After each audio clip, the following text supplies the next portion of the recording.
जैसा कि आप देख रहे हैं कि इससे जो पुराना पेपर हुआ था आपका 12वीं का फिजिक्स का, बहुत सारे बच्चों की क्वेरी थी कि पेपर कठिन आया। कुछ बच्चों ने तो यहाँ तक स्वीकार कर लिया है कि हम फेल हो जाएंगे या फिर हमारी सप्लीमेंट्री जरूर लगी। मतलब इस तरह बहुत सारी बातें हुई हैं। लेकिन क्या आपने एक बार विचार किया कि जो हमने मॉडल पेपर दिया था उसमें से कितनी चीज़ें आपकी फंसी हैं? तो मुझे लगता है कि लगभग 80% प्रश्न जो थे वो उस मॉडल पेपर से फंसे थे। लेकिन कमी यहाँ हो गई कि व्यक्ति ने विश्वास किया या नहीं किया। जिसने किया उसका रिजल्ट अच्छा है, बेहतर गया है, और जिसने नहीं किया वो पछता रहा है। इस प्रकार हम रसायन विज्ञान का मॉडल पेपर दे रहे हैं जिसमें से उम्मीद है कि मैक्सिमम प्रश्न आपके फंसने वाले हैं। अब विश्वास आपके ऊपर है कि आप देखते हैं या नहीं देखते हैं, ये आपका काम है। तो देखिए, हम कारण से बताते जा रहे हैं कि कौन सा प्रश्न आपके लिए बेहतर रहेगा। पहला अध्याय जो है आपका पहले चैप्टर में जो ठोस का है आपका चैप्टर, इसमें से शॉर्ट की दोष जो है ये आपका मोस्ट इम्पॉर्टेंट है। शॉर्ट की दोष, फ्रेंकल दोष, दो आपके बहुत ज़्यादा आते हैं। इसके बाद में देखते हैं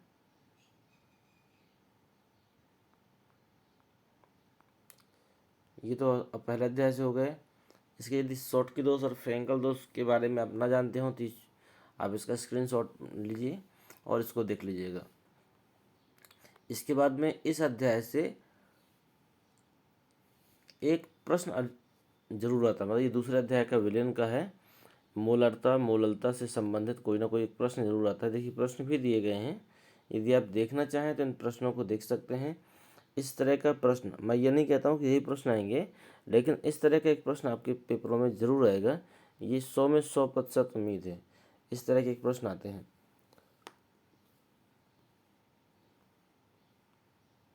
ये देखिए, मोललता, मोल प्रभाज, मोल अंश से संबंधित एक प्रश्न जरूर आता है। इसके बाद में टिप्पणी की बात हम लोग करते हैं। टिप्पणी में कौन कौन सी टिप्पणी ज़्यादा पूछी जाती हैं, तो देखिए दी गई है इसमें। मोल प्रभाज पर टिप्पणी आती है, मोललता पर टिप्पणी आती है, मोलरता और मोललता पे आती है, और वानठाप गुणांक, इस पर आपकी टिप्पणी आती है। ठीक है, इसमें जो टिप्पणी आती है वो मैंने आपको बता दिया।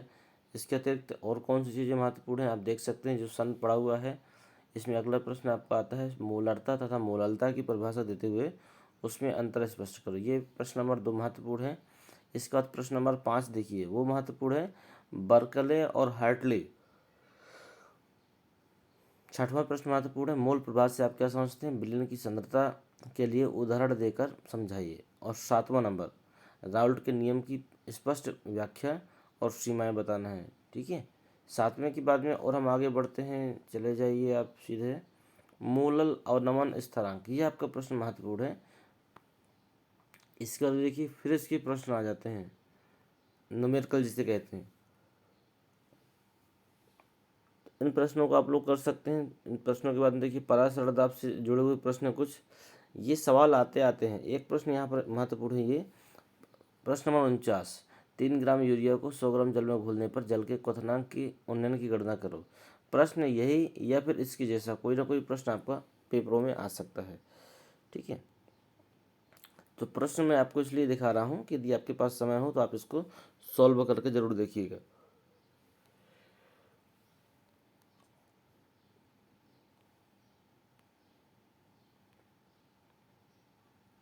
ठीक है, इसके बाद में ये तो थे प्रश्न आपके न्यूमेरिकल प्रश्न।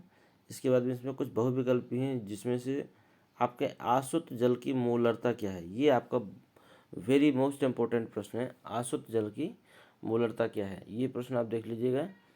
मोलल विलयन में विलय का मोल प्रभाव कितना होता है, ये देख लीजिएगा। अणुधर्म अणुसंख्य गुणधर्म के अंतर्गत में एक प्रश्न है आपका, ये कौन सा निम्न में कौन सा ऐसा नियम है जिसमें अणुसंख्य गुणधर्म नहीं होता है, ये देखिएगा। जिस प्रश्न का उत्तर आपको नहीं मालूम है या फिर जिस प्रश्न का उत्तर आप चाहते हैं उसको आप अलग से हमसे ले सकते हैं। व्हाट्सएप करके कि इस किस प्रश्न का उत्तर आपके पास नहीं है या नहीं मिल रहा है या चाहिए आपको। यदि आपकी ज़रूरत होगी तो हम आपको उपलब्ध करेंगे, ये हमारा काम है। प्रश्न नंबर 56 देखिए 56 में, वाष्प दाब में अवनमन सबसे अधिक किस में होता है? ये प्रश्न आपको अच्छा है, देख लीजिएगा। अब दीर्घ उत्तरी में हम लोग आ जाते हैं, जो लिखित प्रश्न होते हैं उसमें से देखिए विशिष्ट चालकत्व, ये प्रश्न आपको अच्छा है, चालकता जिसे कहते हैं। ये फिजिक्स में भी इसी तरह का एक प्रश्न आपका और केमिस्ट्री में भी है। तो ये आपका 2019 में पूछा गया है, ये फिर से रिपीट होने की संभावना है, तो इसको आप देख लीजिएगा। मोलर चालकता, ये आपका अच्छा प्रश्न है, ये देखिए 2-3 बार रिपीट हुआ है, इसकी रिपीट होने की संभावना है। ये फिजिक्स में जहाँ तक हमने देखा कि ऐसी चीज़ें भी पूछी गई हैं जो कभी नहीं पूछी गई, तो इससे ये अनुमान लगाया जा सकता है कि जो एग्जामिनर है कहीं ना कहीं 2 कदम आगे सोचते हुए अपने पेपर को बना रहा है। इसलिए हमें भी थोड़ा सा उन चीज़ों को देखना पड़ेगा जो चीज़ें आ सकती हैं।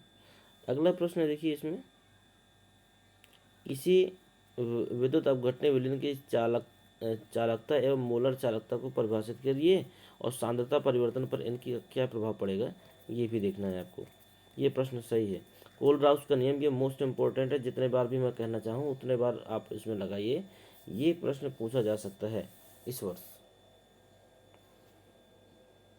इसके बाद में विद्युत वाहक बल की टिप्पणी,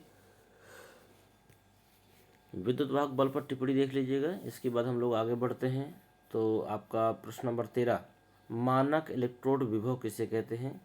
और इसमें इलेक्ट्रोड विभव तथा मानक इलेक्ट्रोड विभव में संबंध, ये प्रश्न नंबर 13 महत्वपूर्ण है आपका।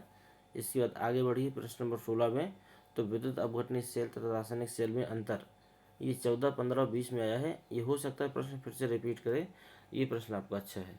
इसके बाद में आगे बढ़ते हैं, अर्ध सेल किसे कहते हैं? प्रश्न नंबर 18, ये देख लीजिएगा आप, अर्ध सेल किसे कहते हैं। फिर प्रश्न नंबर 19 में आइए, विद्युत रासायनिक श्रेणी क्या है? विद्युत रासायनिक श्रेणी क्या है, इसके मुख्य उपयोग लिखिए। ये आपका मोस्ट इम्पोर्टेंट प्रश्न है, हालांकि ये 16 के बाद नहीं दिख रहा है, लेकिन यह प्रश्न रिपीट होने की पूरी संभावना है, तो आप इस प्रश्न को जरूर देखिएगा, इसके उपयोग भी देख लीजिएगा। इसके बाद नष्ट समीकरण, ये प्रश्न आता है आपका, समीकरण भी पूछ सकता है। प्रश्न नंबर 20, ये भी महत्वपूर्ण है।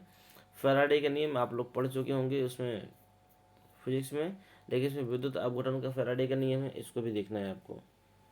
और आगे बढ़ें इसमें, देखिए मैंने आपको कहा था कि नष्ट समीकरण देखना है, तो ये आपका आ भी गया।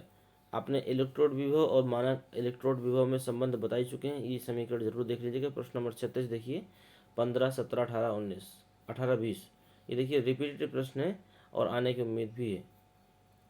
इसके बाद में आप आ जाइए प्रश्न नंबर 40 में, विद्युत लेपन, एक यशत लेपन आया था हाई स्कूल में, ठीक है, ऐसा कोई प्रश्न था, इसमें विद्युत लेपन कह रहा है, ये प्रश्न आपका महत्वपूर्ण है आपका। प्रश्न नंबर 40, विद्युत लेपन को उदाहरण द्वारा संक्षेप में समझाओ, ये प्रश्न आपका अच्छा है।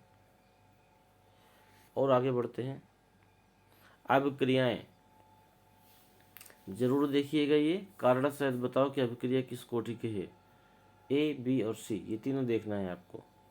आगे बढ़िए, अभिक्रिया के वेग से क्या समझते हैं? रासायनिक अभिक्रिया के वेग पर टिप्पणी दीजिए। रासायनिक अभिक्रिया का वेग स्थिरांक क्या होता है? इन तीन में से जो आपका पहला प्रश्न है, अभिक्रिया के वेग से क्या समझते हैं, ये प्रश्न आपका अच्छा है। इसके बाद में प्रश्न नंबर 4 देखिए, निम्नलिखित को अंतर सहित स्पष्ट करो। इसमें से पहला नंबर है आणविकता एवं अभिक्रिया की कोटि। यह प्रश्न आपका 10, 12, 14, 16, 17, 20 इतने सालों में आया है, फिर से भी आने की उम्मीद है। आणविकता एवं अभिक्रिया कोटि, इसकी परिभाषा आप देख लीजिए। प्रथम कोटि अभिक्रिया के 4 लक्षण, ये देखिएगा प्रश्न नंबर 11। इसके बाद में शून्य कोटि की अभिक्रिया का उदाहरण, प्रश्न नंबर 13। प्रश्न नंबर 14, आभासी एकाणुक अभिक्रिया को के उदाहरण सहित, ये देखना है। और इसके बाद में है 9वां नंबर, जो ठोस होते हैं, ठोस धातु की तुलना में धातु चूर्ण बेहतर उत्पादक होते हैं। ठोस धातु की तुलना में धातु के चूर्ण होते हैं वो बेहतर उत्प्रेरक होते हैं, क्यों? इसके बारे में आपको बताना है। ये टिप्पणी आपको देख लीजिए कितनी महत्वपूर्ण है। ये अधिशोषण, ऋणात्मक उत्प्रेरण, स्व उत्प्रेरण, प्रेरित उत्प्रेरण, प्रेरण और एंजाइम उत्प्रेरण और विषमांगी उत्प्रेरण, ये आपने इतने चीज़ों पर टिप्पणी है। ये सभी टिप्पणियाँ आपको देखनी, इसमें से कोई छोड़ने लायक नहीं है। इसके बाद में टिंडल प्रभाव मोस्ट इम्पोर्टेंट है। टिंडल प्रभाव, कोलाइडी विलयन, ये दोनों मोस्ट इम्पोर्टेंट है। देख सकते हैं आप, कोलाइडी विलयन 12-17 पूछा गया, लेकिन आगे आने की उम्मीद है। टिंडल प्रभाव तो मुझे लगता है इस साल रखा हुआ मिलेगा आपको, तो ये जरूर देखना है आपको। इसके बाद में ये सभी टिप्पणियों में नज़र मारनी है आपकी। रक्षण या रच्छी कोलाइड महत्वपूर्ण है, ये मोस्ट इम्पोर्टेंट है। ब्राउनी गति इम्पोर्टेंट है। पेप्टीकरण, स्वर्ण संख्या, जेल छोड़ दीजिएगा, जेल नहीं आई है और उम्मीद भी कम है। हार्डी सुलझे का नियम, सॉल, स्कंदन, द्रव विरोधी कोलाइड, इसका द्रव स्नेही कोलाइड देखो कभी नहीं आया है, लेकिन इसको भी देख लीजिएगा क्योंकि ये आ सकता है। उड़नमान जरूरी नहीं ये वाला। वैद्युतकरण संचलन, ये आप देख लीजिएगा, मतलब इसमें कौन कौन सी नहीं देखनी है। इसमें आपको जेल छोड़ सकते हैं आप, जेल के बाद में द्रव नहीं, उड़नमान ये छोड़ सकते हैं आप। बाकी टिप्पणी छोटी छोटी हैं, देख लीजिएगा क्योंकि एक एक नंबर से ही जाके रिजल्ट बनता है। फिजिक्स में बच्चों ने क्या किया, बड़ी बड़ी चीज़ें देख कर गए, छोटी छोड़ गए और लास्ट में कहीं ना कहीं छोटी पूछ ली गई और उन्हें ये लग रहा था कि पेपर आउट हो गया। पेपर आउट नहीं था, पेपर आपका वही था जो सिलेबस में है। अब 2-4 नंबर का भी अगर एक्स्ट्रा नहीं आया, अगर एग्जामिनर इतना भी नहीं सोच पाया कि पेपर थोड़ा सा मोड़ा जाए, तो फिर वो एग्जामिनर किस बात का है। जिसने भी पेपर बनाया है बहुत अच्छा पेपर बनाया है। यदि हर व्यक्ति 90+ जाएगा तो फिर परसेंटेज का आकलन कहाँ से होगा। एक बेहतर रिजल्ट के लिए पेपर में थोड़ा सा बदलाव ज़रूरी है, जो हुआ है और ये अच्छा भी हुआ है। अभी जो केमिस्ट्री के पेपर है इसमें भी आप देखिएगा कि हो सकता है बदलाव अगर होता है तो कुछ छोटी चीज़ों को जगह दी जाएगी, नहीं होता है तो बड़ी चीज़ें तो आपको मिलने वाली है। आगे बढ़ते हैं। द्रव स्नेही, द्रव विरोधी में कोई ज़रूरी नहीं है क्योंकि आप ऊपर देख चुके हैं। इसके बाद में अंतर स्पष्ट करना है, तो इसमें अंतर में आप कोलाइडी और वास्तविक विलयन ये देख लीजिएगा। द्रव स्नेही या द्रव विरोधी, इसी को हम लोग उत्क्रमणी या अनुत्क्रमणी कोलाइड भी कहते हैं, तो ये आप इसका अंतर देख लीजिएगा। इसके बाद हम लोग आगे बढ़ते हैं। कोलाइडी विलयन के शोधन की 2 विधियाँ। कोलाइडी विलयन के शोधन की 2 विधियों को वर्णन करो, ठीक है। इसके बाद में द्रव स्नेही और द्रव विरोधी कोलाइड में क्या अंतर है, ये आप पढ़ चुके हैं पहले भी, ये आपका महत्वपूर्ण भी है। देखिए इतने हैं आपके पास, मैं कम से कम बताने की कोशिश कर रहा हूँ। अब आपके ऊपर डिपेंड करता है, अगर आप चाहें तो बाकी प्रश्नों को भी देख सकते हैं। अगला प्रश्न है आपको, देखिए एंजाइम्स को समझाइए, इसके 2 उपयोग लिखिए। हालांकि ये प्रश्न महत्वपूर्ण नहीं है, लेकिन फिर भी देख लीजिएगा एक बार। नैनो पदार्थ क्या है, उतना महत्वपूर्ण नहीं है, लेकिन ये अपोहन वाला जो है, विद्युत अपोहन द्वारा कोलाइडी विलयन के शोधन का सचित्र वर्णन करो, ये आपका महत्वपूर्ण है, ये इसको आप देख लीजिएगा। इसके बाद है अगला आपका, इसमें से बाकी देखिए सब 19 में आए हुए प्रश्न हैं। अब इसका मतलब कि जिसने भी बनाया है पेपर को, उसने बहुत कुछ सोच के बनाया होगा। अब सब 19 का मतलब हो सकता है कि सब में से कुछ रिपीट हो जाए। अगर पेपर उसी के हाथ में लग रहा है तो हो सकता है कि इसको 22 में या 22 या 23 की परीक्षा में रिपीट कर सकता है। तो इन प्रश्नों को चाहे तो देख सकते हैं, क्योंकि इसमें मैक्सिमम आप याद कर चुके हैं। मिसेल आप हाई स्कूल में याद कर चुके हैं, आपसे बनती होगी। चयनात्मक उत्प्रेरण, ये आपका नया है, इसको आप देख सकते हैं। समांगी विषमांगी के बारे में आपको पता है। कोलाइडी विलयन के बारे में आपको जानते जानते हैं। विद्युत अपवहन आप ऊपर याद कर चुके हैं, ठीक है। तो ये सारी चीज़ें आपको याद है, बार बार देखने की जरूरत नहीं, आपको घबराना नहीं कितने प्रश्न छूट गए तो हमें याद नहीं है। इनमें से मैक्सिमम प्रश्न तो आप पहले से याद कर चुके हैं। आप इसमें आ जाइए। आप अंतर स्पष्ट करने में आपका जो महत्वपूर्ण है, भर्जन व निस्तापन। भर्जन व निस्तापन और भर्जन व इस नहीं, भर्जन व निस्तापन ये महत्वपूर्ण है, और धातुमल व गालक ये देख लीजिएगा आप। इसके बाद में प्रश्न नंबर 4 में देखिए, मोस्ट इम्पोर्टेंट है आपके पहले दोनों, परावर्तनी भट्ठी और वत्तीय भट्ठी को बनाना भी है, इसके बारे में भी आपकी थोड़ी बहुत जानकारी होनी चाहिए। हम लोग आगे बढ़ते हैं। धातुमल किसे कहते हैं, देख लीजिए आपका प्रश्न नंबर 9 है, कितने बार प्रश्न आया हुआ है। धातुमल किसे कहते हैं, ये प्रश्न आप देख लीजिएगा। और आगे बढ़ते हैं। कहते हैं धातुओं के मुख्य अयस्कों के नाम सूत्र लिखिए। तो कॉपर के अयस्क भी पूछ रहा है, सूत्र भी पूछ रहा है क्या होते हैं। तो आपको पहला नंबर मोस्ट इंपॉर्टेंट है। पहला क्या है, आपको ये तीनों देखने शुरू चारों देखने हैं। कॉपर, सिल्वर, एल्युमिनियम, आयरन, ये चारों देखने हैं आपको। ठीक है। प्रश्न नंबर 16 देखिए, प्राक्कलन किसे कहते हैं, ये देख लीजिएगा। अगला है गाला का आघात्री धातु मल को संक्षेप में समझाओ। प्रश्न नंबर 20, इस प्रश्न को आपको देखना है, ये प्रश्न अच्छा है। इसके बाद हम लोग आगे बढ़ते हैं। प्रश्न नंबर 28, अयस्क और भर्जन से क्या अभिप्राय है। तो ये आप प्रश्न पहले याद कर चुके हैं, कोई आवश्यकता नहीं है इसको बार बार रिपीट करने की, लेकिन इसका उदाहरण और आपको सीखना है। इसके बाद हम लोग आगे बढ़ते हैं। शुद्ध एल्यूमिना के विद्युत अपघटन से एल्युमिनियम कैसे प्राप्त करेंगे, इस विधि में क्रायोलाइट की क्या उपयोगिता है, ये प्रश्न आप देख लीजिएगा। इसके बाद और आगे बढ़िए। ये देखिए यहाँ पर भी यही चीज़ आ गई, शुद्ध एल्युमिनियम से शुद्ध एल्युमिनियम प्राप्त करने की विधि का सचित्र वर्णन करो। ठीक है, तो ये आप देख चुके हैं, कोई दिक्कत नहीं है। आगे बढ़िए, ये आपका महत्वपूर्ण है। इलेक्ट्रॉनिक विन्यास के आधार पर आवर्त सारणी में एन पी व ए एस के स्थान की विवेचना, ये प्रश्न आपका महत्वपूर्ण है। इसके बाद हैबर विधि। हैबर विधि तो बच्चों ने इस तरह रटी है कि अगर प्रैक्टिकल हो तो हैबर विधि से ये अमोनिया बना देते हैं, इतने चार्ट हमें दिखाई देते हैं। तो ये प्रश्न वैसे भी सभी को याद होगा, और नहीं याद है तो अब याद कर लीजिएगा। प्रश्न नंबर 3, हैबर विधि द्वारा अमोनिया की औद्योगिक निर्माण का नामांकित चित्र। ठीक है। अगला है ओस्टवाल्ड विधि द्वारा नाइट्रिक अम्ल, ये आपका मोस्ट इम्पोर्टेंट है। अगर हैबर नहीं आता है तो ओस्टवाल्ड विधि आपका आएगा। ये इसमें अनुमान नहीं हम लगा सकते हैं, लेकिन इन प्रश्नों को देखना पड़ेगा, क्योंकि ये प्रश्न आपके आते हैं। निम्न समीकरण को पूरा करो। अधूरा समीकरण दे देगा, वो आप ही से कहेगा कि पूरा करो। देखिए इसका प्रश्न और उत्तर ये दोनों दिए गए हैं, आप चेक कर लीजिएगा, स्क्रीनशॉट मारिए और आप घर देख लीजिएगा बाद में। ठीक है, आगे देखते हैं।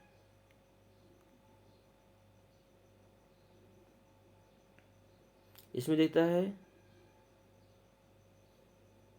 कहता है कि रासायनिक समीकरण देते हुए बताइए कि क्या होता है जब।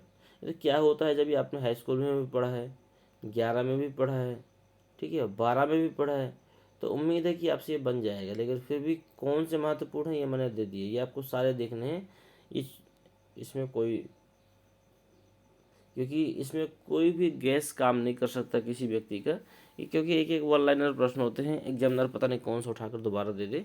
इसमें ये तो आपके अभ्यास के ऊपर डिपेंड करते हैं। तो ये आप देख लीजिएगा, यदि आपको नहीं आते हैं, आपने पढ़े नहीं हैं, आपसे बिल्कुल नहीं बनते हैं, तो लास्ट में या वीडियो के मध्य में मैं आपको अपना नंबर दूंगा। उस नंबर व्हाट्सएप पे आप अपने प्रश्नों को भेजिए, उसके उत्तर हम आपको प्रोवाइड करेंगे। ईश्वर चाहेगा तो आपका ये आने वाला जो पेपर होगा बेहतर से बेहतर जाएगा। ये आपको सारे देखने, इसमें कोई कन्फ्यूजन नहीं है, लेकिन इसमें ये महत्वपूर्ण लग रहा है, AgNO3 के विलयन में PH3 गैस प्रवाहित की जाती है। ये रिपीट हुआ, इसलिए मैं कह सकता हूँ कि प्रश्न को एक बार देख लीजिएगा।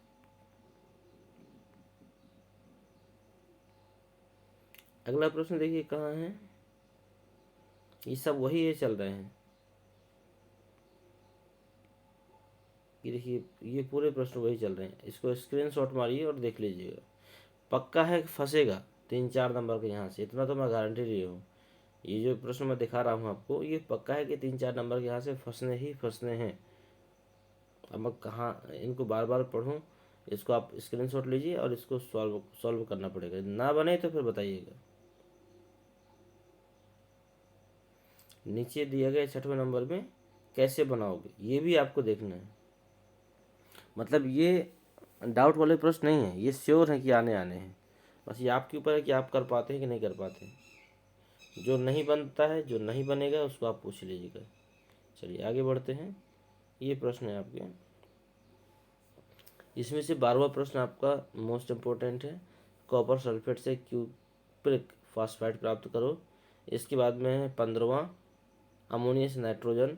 अगला है फास्फोरस से आर्थो फास्फोरिक अम्ल। ठीक है, ये महत्वपूर्ण है। इसके बाद में हम लोग आगे बढ़ते हैं दीर्घ उत्तरी प्रश्नों में।